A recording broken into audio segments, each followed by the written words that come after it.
Welcome to the Banker Lamp. Please enjoy the video. You start by checking compatibility and installing V Ray. Do that now. Once the installer finishes, run Sketchup as administrator to allow plugin registration. If Sketchup was open during install, close it and then reopen. This forces V Ray to register its extensions. Make sure your user account has right permissions in Program Files and Sketchup's Plugins folder, because failure there prevents toolbar creation. If you see a plugin error, note it. Those messages tell you what to fix next. Now enable V Ray inside Sketchup. Open Window, choose Extension Manager, and confirm V Ray is enabled. Toggle it on if needed.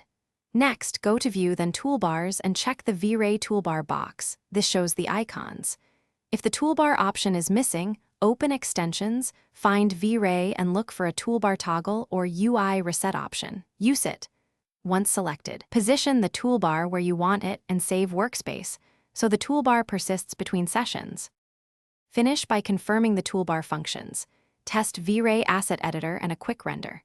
If icons are missing, reset the V Ray UI from Extensions or use the V Ray menu to restore defaults. When that fails, perform a clean reinstall. Uninstall V Ray, delete leftover plugin folders, then reinstall as administrator.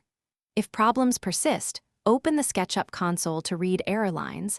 They reveal bad paths or permission issues. One key tip: always run Sketchup with the same user privileges used during install to avoid toolbar loading problems.